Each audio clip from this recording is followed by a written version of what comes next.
3 weeks of Final Fantasy XIV, 15 parts to this series, and an incredible adventure behind us, and even more to go. After hitting 50, this game really opened up. Hard modes, alliance raids, these super exciting trials and events, new classes. This game just gets better and better every day. Welcome to part 15. I hope you enjoy.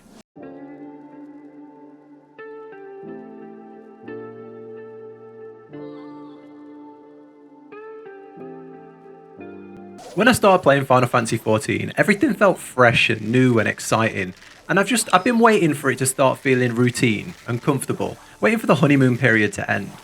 But somehow, 3 weeks in, I've got over 100 hours played, and everything still feels fresh, exciting. I'm finding new things, unlocking new things. There's classes I haven't even unlocked yet. There's skills I haven't even tried. There's crafting I haven't even tried, whole areas of the game, expansions that I haven't even touched.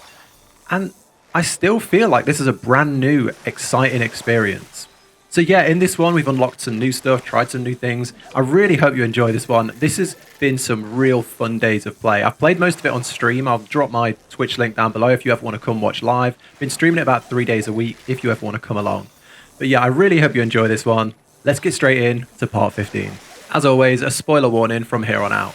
So at the end of the last video, we just progressed through the first 2 towers of the Crystal Tower raid series. So we've done like the first 8 bosses really, so 4 per tower.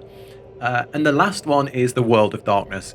And I think I just finished it as the video released. So I'm going to start the video with that final raid tier.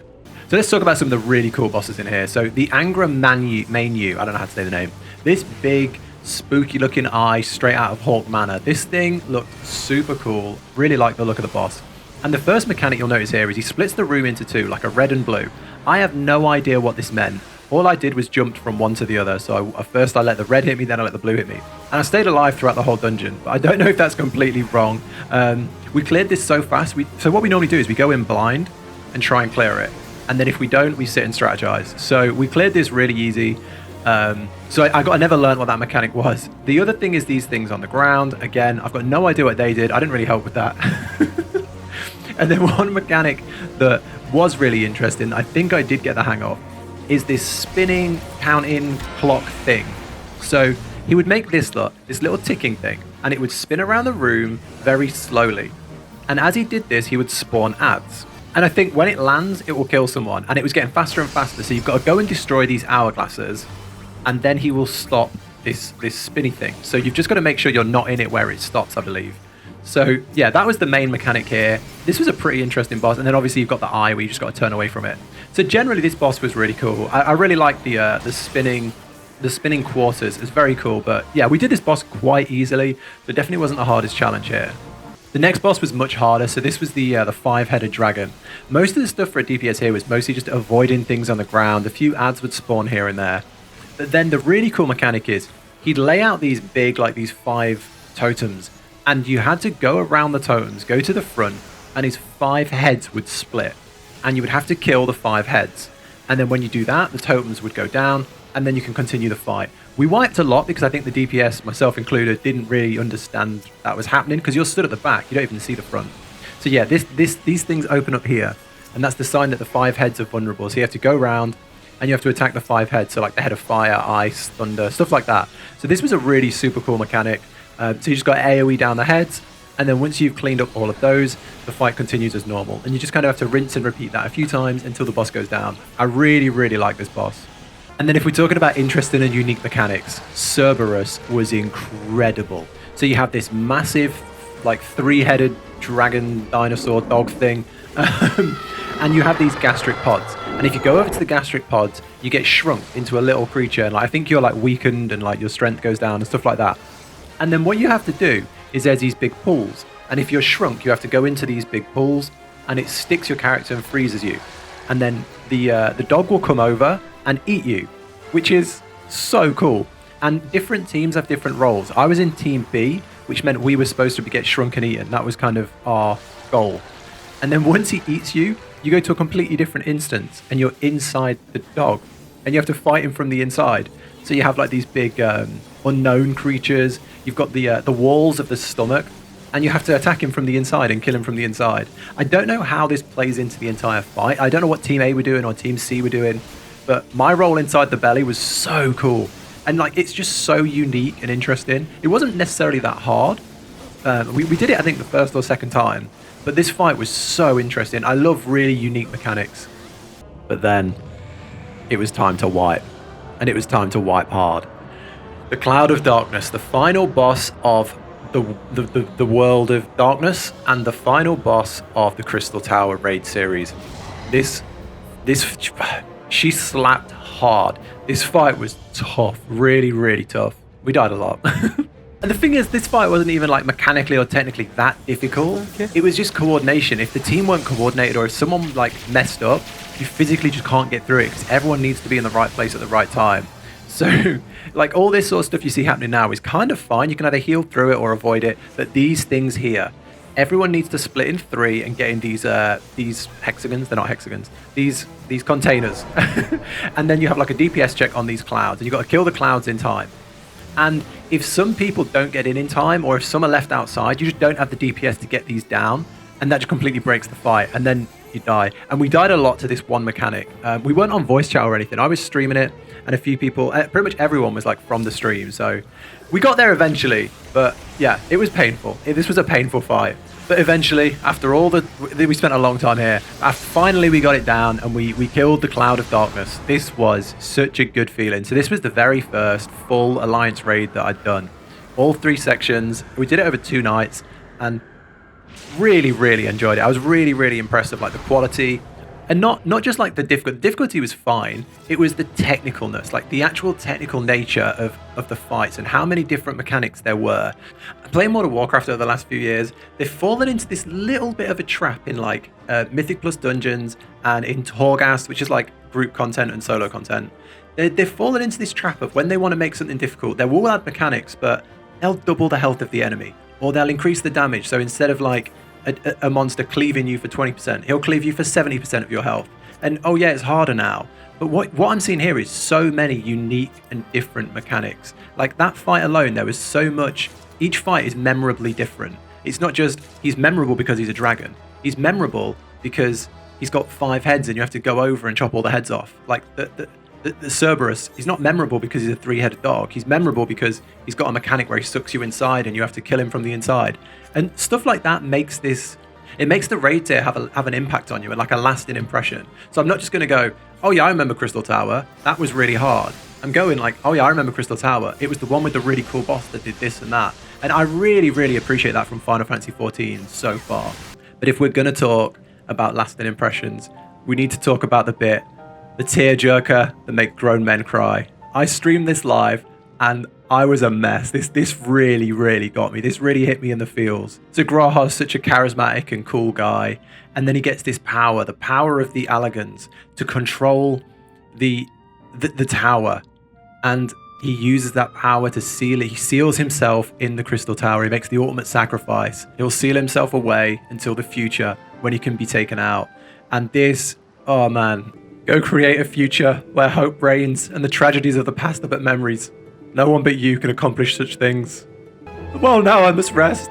Recalling this has put me in the mood for sleep. Farewell, my friends. I eagerly await a future born of your courage and the ancient's wish. And then he's gone. Can we get some hearts in chat for Graha? Yeah, this hit me pretty hard. There's the look back.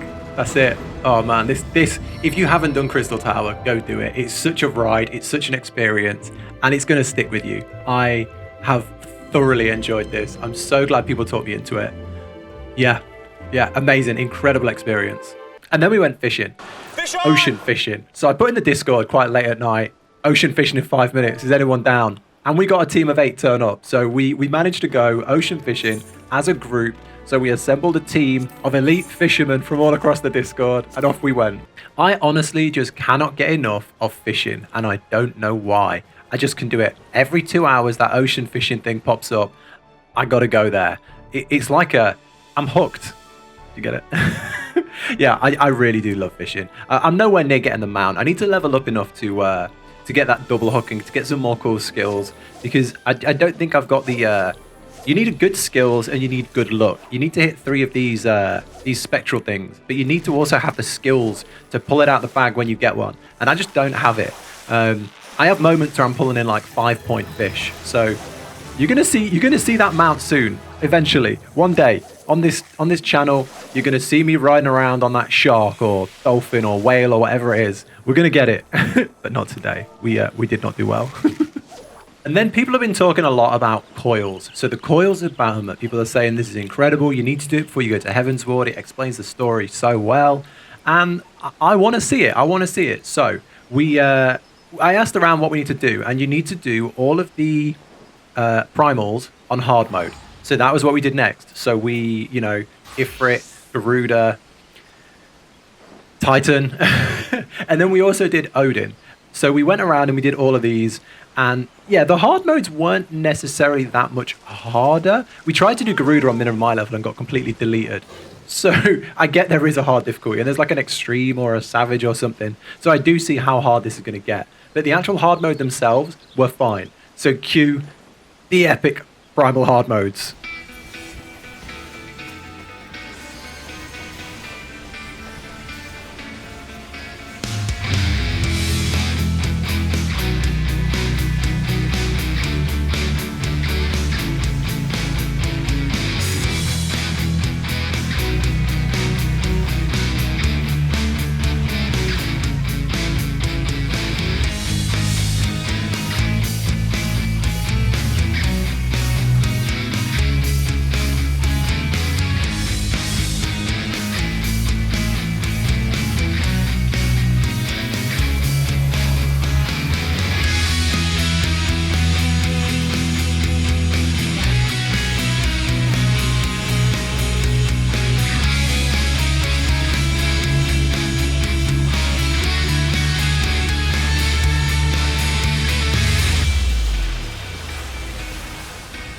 And then with all the hard primals down, it was time to take on the next big primal fight, Odin. And this guy is so iconic, so cool, so dark and mysterious. I was really looking forward to this. After doing everything on hard, this did seem like a bit of a breeze, which is understandable. But yeah, the fight itself was pretty cool. There's nothing too like mechanically difficult on like this mode, but I do look forward to doing this on a hard mode and like the difficulter versions of this fight, because he's such a cool looking guy. I think the hardest part was the amount of floor telegraphs that came out. So there's so many things you've got to avoid and so many different moves that all come on like the floor that you have to move out of. So I think if you up the difficulty here, like either if these attacks slap really hard if you get hit, or if there's more of them, this could be quite a challenging fight. So yeah, I'm looking forward to doing this one again on a harder mode, because yeah, there wasn't a lot of mechanics, but they were all the same thing. So more of them, I'd like to see what that's like. In one of the earlier episodes, I mentioned that I'd picked up Acranist because I really like the idea of, holding the book and being some like cool spellcasting scholar type character. I really like that idea. And everyone said, if you like Tonberry, the scholar class has a really good story.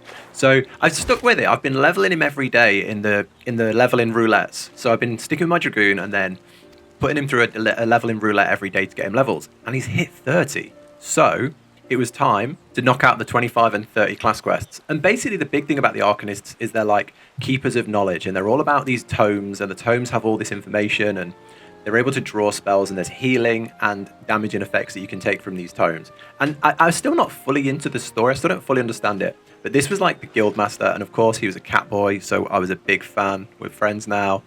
But yeah, there's this really cool story where there's like pirates, and you have to go and fight these pirates because they're stealing stuff, and they steal one of your tomes. And the whole story is not that impactful in that it's a huge story, but it's a really cool, you're a cool part of a small story. And then I think I showed level 5 and level 10 quests in one of my earlier videos.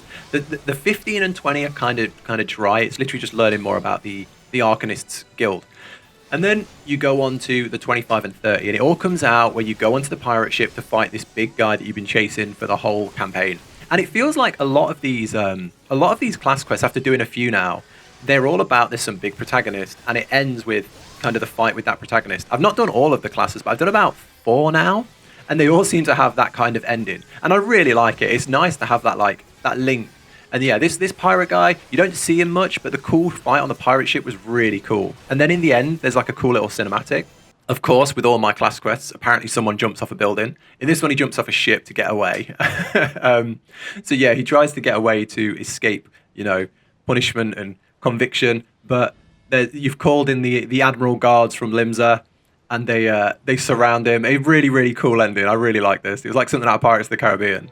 So yeah, there's like this really cool, wholesome ending where, as the Arcanists, you get together and you deal this final blow and you deliver justice. It's really, really cool.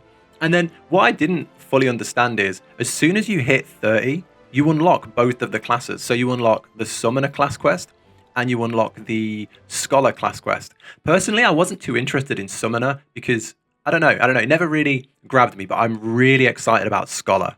And then, obviously, a little sneaky screenshot.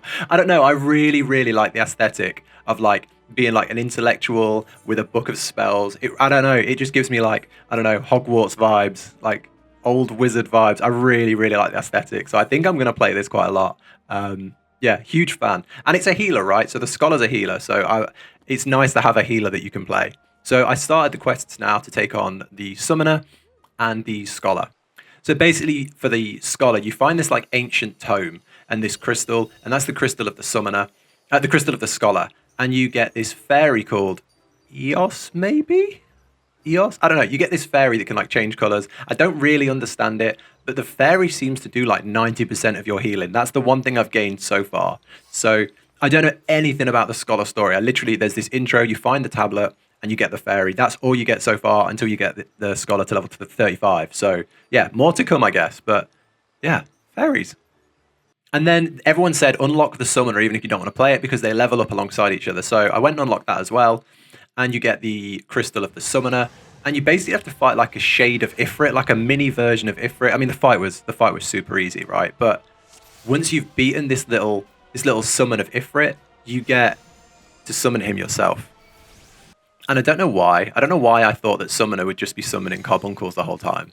But if Summoners can summon like Ifrit, I really like it. So yeah, maybe I'm going to play a little bit of Summoner as well. I don't know. I wasn't expecting it to be this cool. I wasn't expecting to be able to summon like little mini Ifrits. So yeah, really, really, really, really happy I leveled Arcanist. I really like the idea of like the dual spec, like the dual classes, and I really like the aesthetic. So yeah. And then I did a healing dungeon, but I won't show that because I don't think I did any healing. My fairy healed everything. But yeah, I can see myself doing a lot of Scholar play in the background. Whenever there's like a healing reward, I think I'll take it on the leveling roulette. Like, when it's like, we need a healer. I think I'll just throw my Scholar in there because I really am enjoying it so far. And then anyone that watched the earlier series know that the Ultimate Weapon was probably my favorite fight in the game so far. So someone told me if you go and speak to the Minstrel in Mordana, I think, you can go and do a hard version of the Ultimate Weapon. And this was super cool. So we went and did this. It was called like the Minstrels Ballad of Ultima. I can't remember. But yeah, it was some super difficult version of the Ultimate Weapon. It wasn't that difficult. Maybe it's because we had a really good team. But it was nice to do it again. You get to listen to the banging music. You get to relive this fight, which was super cool. And I really like this. Like, if this is in like the Duty Finder and I can go in and do this again, I think I'm going to go do it again. I really, really like this fight. And I think it's just because you get to fight the different Primals, and you get Ifrit, Titan, Garuda, the big boy, and it takes you back to Praetorium, the cool experience that you have there. I don't know, this fight, it's got a good place in my memory, so I really like redoing it, and I think I'm going to do it often. So yeah, I just wanted to show this. If you've done Praetorium and you haven't seen this, like, do yourself a favor and go talk to the Bard, because it's nice to do the fight again, and you only do this fight. You don't have to do the whole Praetorium again. You just queue in, fight the Ultimate Weapon, and leave. Which I think I mentioned before, the whole thing with like single fight trials is one of the best things about Final Fantasy 14. It's so good to just dip in, do the fight, and dip out. You literally get in and out in like 10 minutes if you do it well. So yeah, I wanted to show this. And yeah, I'm probably going to wrap this video up here. We finished off the Crystal Tower, which was absolutely incredible. Leveled an Arcanist, unlocked Scholar and Summoner, which I'm really, really excited about. And we did all the Primal hard modes, which was super exciting, and unlocked Odin, did the Ballad Tale thing. Yeah, so many cool things. And it comes at you so quick. There's just so much you unlock and so much to do. So yeah, this has been a really good one. So much exciting stuff is happening, and I'm still so immersed in this game. I think the next big thing to chunk away at is going to be the Hildebrand quest line, because I see it in every single comment section. I'm going to do the binding coils of Bahamut. I've done the first couple on stream. This video is already like 20 minutes long, so I don't want to show that here. I'm going to put them in the next video. Hopefully there's some more to show you as well. If you do want to come along to the streams, you can watch the coils and MSQ all live. I stream 3 to 4 days a week. I'd love to see you there. I'll drop my Twitch link down below. There's been hundreds of people turning up, and we're having such a good time over there. So yeah, feel free to come along. Also, if you want to join the Discord, I will link that down below. There's, again, 800 people in there now, and yeah, we're having a great time in there, so we would love to see you in there. One thing that's really happening in the Discord is we're getting a lot of new players. People saying, you're making me, your videos have made me want to try the game, or I'm on a similar journey to you, and I've just started. And then we've got a lot of veterans who are helping out, so it seems like a really good community right now we've got. So I'd love it if you want to join the Discord. I'd love to chat to you in there. Other than that, part 16 is on the way. Maybe there'll be a cheeky video in between. Maybe it's going to be like Crystal Tower minimum iLvl, the full run, like the Praetorian one I did, or maybe it's going to be some sort of Twitch highlights, but there's going to be some sort of video before the next part 16. Other than that, thank you so much for continuing to watch. These videos are getting a little long, 20 minutes, I hope that's okay. There's just a lot to show. But yeah, thank you so much for watching. Take care, everyone, and I'll catch you in the next one.